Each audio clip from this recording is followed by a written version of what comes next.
Since Bernie Sanders decided to go on the DNC Unity Tour with Chairman Tom Perez, I'm assuming that Democratic Party loyalists thought this was the start of him falling in line behind the leadership of Tom Perez. But thankfully, that hasn't happened, and the establishment loyalists are not too happy about this. Now, they're angry because in spite of going on this unity tour, Bernie Sanders is still refusing to join the Democratic Party. He also hasn't pledged to hand over his email list to the DNC, and he was late in endorsing establishment candidate Jon Ossoff, and he also recently stated his belief that the Democratic Party's model is failing, which is a fact given that they've been wiped out at all levels of government, but nonetheless, this still triggered many in the establishment. Now, he also continues to criticize the Democratic Party establishment. So, Democratic Party loyalists probably don't like this because they view his refusal to acquiesce as a sign of divisiveness, but in reality, it's the establishment that's preventing the civil war on the left from ending because they refuse to represent us. They don't care about us, so why would we vote for them? Now, Bernie Sanders, he hasn't yielded an inch. He's not giving the establishment anything that they're looking for. So what we now see is hack journalists who are doing everything they can to smear Bernie Sanders at the behest of the Democratic Party establishment.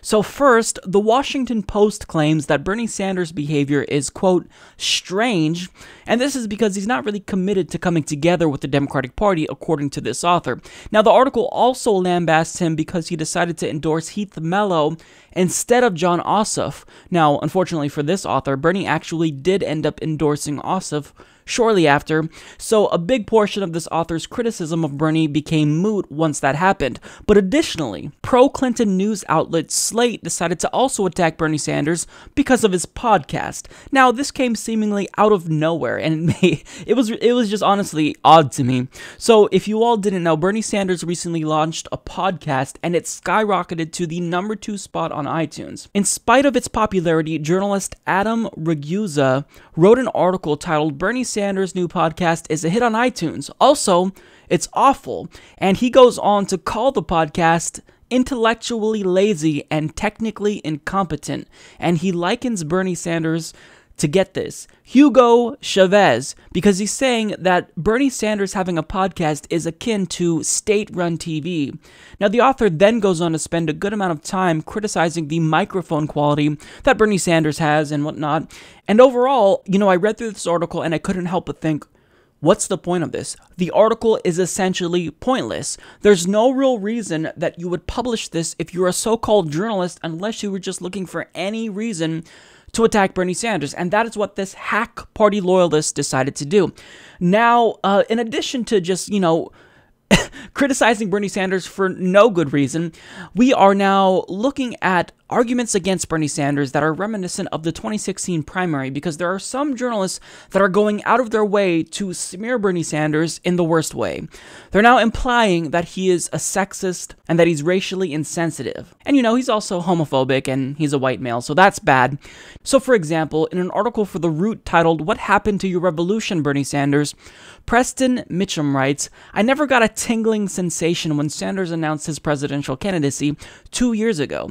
To be clear, it was hard to ever believe that a then 73-year-old white cisgender straight man would ever lead a revolution, especially one that protects and defends marginalized communities, including poor people, LGBTQ individuals, black and brown women, and undocumented folks." So, obviously, there are multiple problems with this argument because you're prioritizing Bernie Sanders' identity as a white cisgender male above his actual policy record. And if you look into his record, he has in fact stood up for disadvantaged communities. And furthermore, this is problematic because this article supposes that unless you are a transgender, gay, undocumented woman of color, you're not going to be able to sufficiently represent any group that's disadvantaged. Now, the problem is that this identitarian argument is intellectually lazy, and if you carry it to its logical conclusion, then you're supposed to believe that Michelle Bachmann would be the best representative of women because she's a woman, or that Caitlyn Jenner would be the best representative of transgender people because she's transgender, or that Milo Yiannopoulos would be the best representative of the gay community because he's gay. But that is demonstrably false, because I don't think Milo would represent my interests more, and I don't think that Michelle Bachmann would represent the interests of women better than Bernie Sanders. And as a gay man, yeah, Bernie Sanders has done a phenomenal job at standing up for my rights even before I was born. To give you an example, he's constantly been on the side of social justice since he was young. So during his college days, he led civil rights sit-ins to desegregate the University of Chicago. And during his tenure in the House of Representatives and in the Senate, he constantly has had a pro-choice voting record, and not to mention, he marched with Dr. Martin Luther King. And he's also been on the side of gay marriage even before anyone else in the Democratic Party. But the author of this article isn't alone in trying to paint Bernie Sanders as someone who doesn't care about minority communities because he's white. There's another article that was released by Anna March of Salon, and this article is titled, "Bye Bye Bernie, He's Not Fit to Captain the Democratic Ship If He Can't Stop Chasing the Great White Male." And the argument that she puts forth is literally one of the dumbest arguments you will ever hear.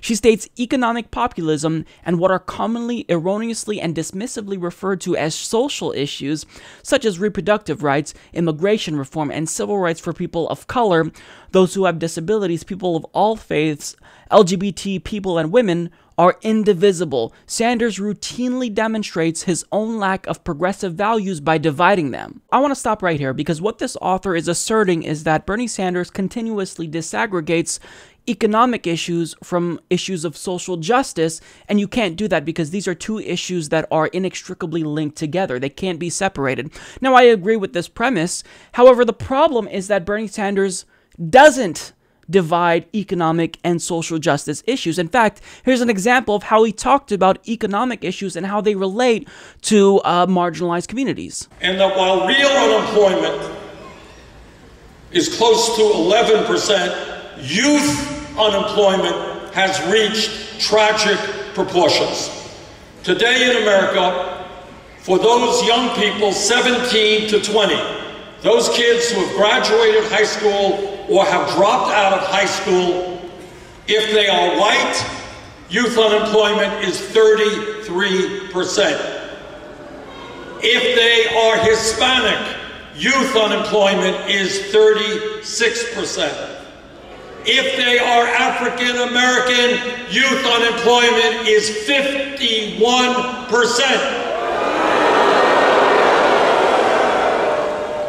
In my view, maybe, just maybe, it makes sense to create jobs and educational opportunities for these young people. So for an author that claims Bernie Sanders is dividing economic and social issues, you're just lying here. You're making that up. But anyways, she goes on to argue, there is no economic populism without abortion rights and civil rights. No one can have economic justice if he or she doesn't have fundamental rights. Yet Sanders has made it plain that abortion rights are negotiable and brushes off identity politics. He consistently argues that his values and his alone should define what it is to be progressive, which can't help but remind one of Donald Trump's unilateral defining of terms. Senator Sanders, we are not the party of the great white male, nor should we try to be. The Democratic Party appears to be, for now, following Captain Bernie in pursuit of his great white male voter, while taking us girls for granted. So again, there's this idea that this author is putting forward that when Bernie Sanders talks about economic issues, it's to the detriment of social justice issues. Again, you're making that up. That's not what Bernie Sanders is doing. So this is a straw man argument, and it's ironic to me because this is the exact opposite of what the Democratic Party establishment does, because they pay lip service to social justice issues while ignoring economic issues. So this author's party is dividing social justice and economic issues, but she doesn't have a problem with that. She only has a problem with Bernie Sanders, and irrationally so, because again, Bernie Sanders is not doing this. He talked about criminal justice reform more so than Hillary Clinton did on the campaign. And who was it that actually kicked out Black Lives Matter activists on 2 different occasions? Oh, that's right, it was Hillary Clinton. So Black Lives Matter protested one of her rallies. They were escorted out. She was on the stage with civil rights legend John Lewis, and they were escorted out. She also kicked out someone who confronted her about her use of the term super predator. That individual, Ashley Williams, was kicked out. But this author supported Hillary Clinton. She was a vocal advocate of Hillary Clinton. So she is completely hypocritical in her criticism of Bernie Sanders, and again, she's making up the fact that Bernie Sanders is dividing economic and social issues.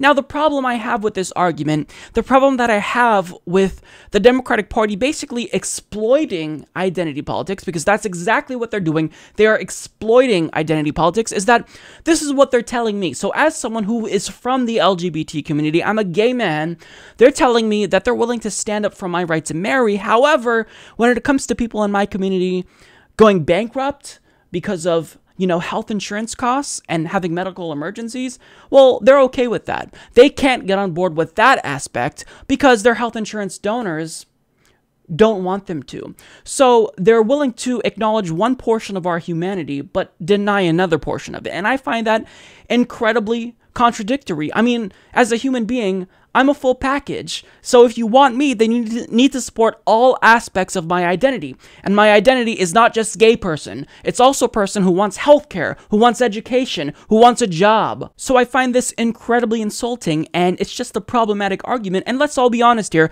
The only reason why Democrats decided to come on board with social issues like gay marriage is because there's no corporate interests that are currently against it. So it's one of the few areas where they can actually be progressive without offending their corporate donors. And let's not pretend that they're so committed to the cause of LGBT rights, because the party didn't even endorse marriage equality until 2012, when the polls finally indicated that it was politically expedient for them to do so. But the main issue with this author's argument is that it's insulting, because you're minimizing the essence of who we are as human beings down to our identities.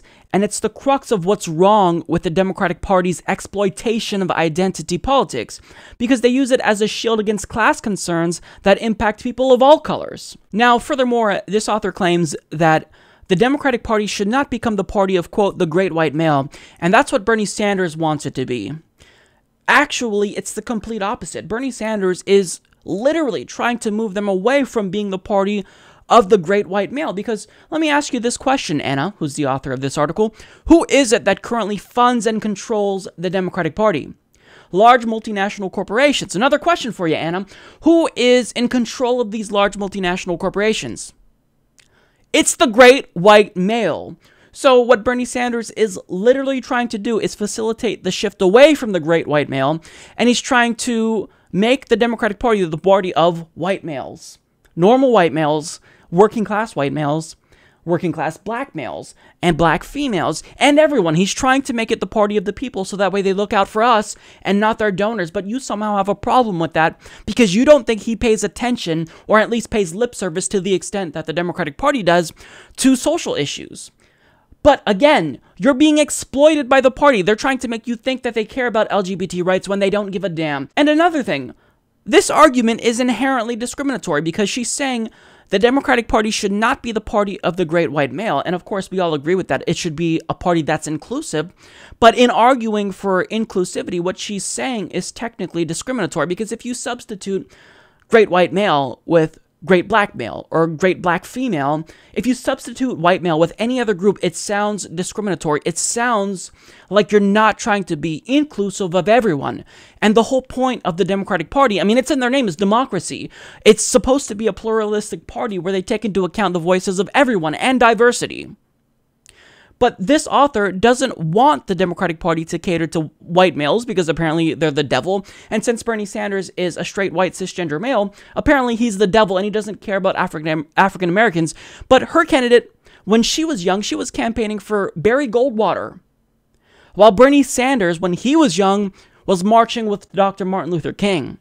So this author has no idea what she's talking about, and she is willfully ignorant to the tactics that are exploitative that the Democratic Party continuously uses to get minorities on board with their platform when they just screw us over. And to suggest that the Democratic Party shouldn't take into account the interest of all voters is just unacceptable. White people, surprise, surprise, are also vulnerable to poverty and income inequality and medical emergencies. But Bernie's economic populist message is inclusive of all marginalized groups.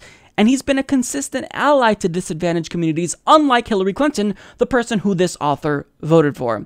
Now, the latter two authors who I discussed that criticize Bernie Sanders, well, the entire argument rests upon the fact that Bernie Sanders endorsed Heath Mello, but not Jon Ossoff. Now, the problem with Heath Mello is that he's vehemently pro-life. He's against abortion. He's against a woman's right to choose. And as the author puts it, being pro-choice is not an optional part of being a progressive, full stop. Now, I actually find that statement perfectly agreeable. I think that Bernie Sanders shouldn't have endorsed Heath Mello, and I also think that he shouldn't have endorsed Jon Ossoff. I don't think he should endorse any of these people because there's no reason why you are going to run in the Democratic Party if you're going to exclude yourself from a part that's integral to their platform and what the base actually wants. So if Jon Ossoff isn't on board with Medicare for all, then Bernie Sanders shouldn't have endorsed him. And if Heath Mello isn't on board with abortion rights, then Bernie Sanders shouldn't have endorsed him. But I'm not going to demonize Bernie Sanders for that. I'm not going to do that. But what this author is doing is something that I'm criticized for by members of the establishment. So when I say I refuse to support a candidate who is not in favor of Medicare for all, they accuse me of trying to administer a purity test. But when this author does it, people like Peter Dow agree. So what is it? Are we going to administer purity tests to Democrats or are we not? It's incredibly frustrating because they're so hypocritical. It's inherently hypocritical. Something that they lambast us for doing, they can do themselves if it serves their interest and if it gives them an opportunity to arbitrarily attack Bernie Sanders. It's so frustrating to me. I cannot tell you.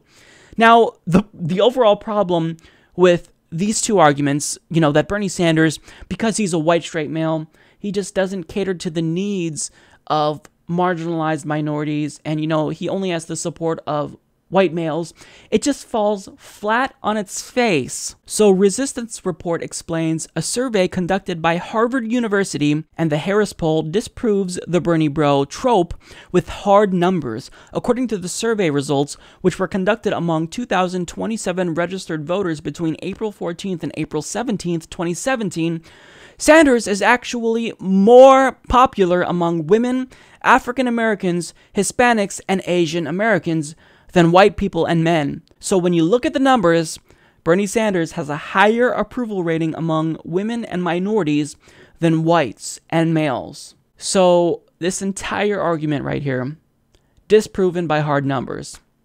Will these authors come out and apologize to Bernie Sanders for framing him as a candidate that only has a message that's tailored to white males?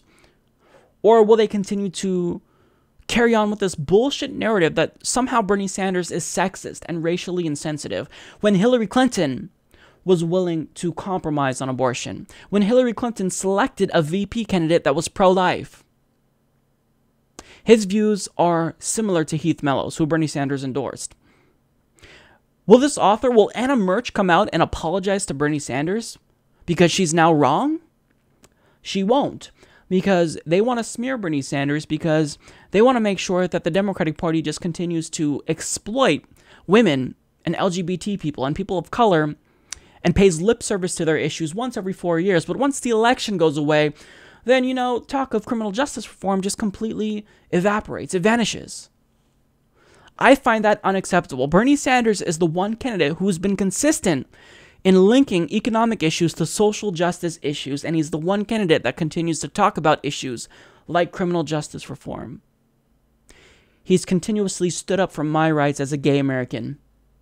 So this author uses identity politics as a means to criticize Bernie Sanders, but what she's not realizing is that she's actually hurting the people that she cares about the most, because Bernie Sanders, again, he's going to facilitate the shift of the Democratic Party away from white male control. They are in charge of large corporations who's currently in control of the Democratic Party. And once that happens, we all benefit, not just white males, black females, undocumented immigrants. We all benefit. We are losing to corporations who currently are the puppeteers of the Democratic Party. And this author is too blind to see that. And she needs to wake up. Because again, Anna, if you really care about these groups, if you care about gay people, if you care about my rights, then you should get on board with Bernie Sanders' message. Support this podcast by joining the independent progressive media revolution today at humanistreport.com.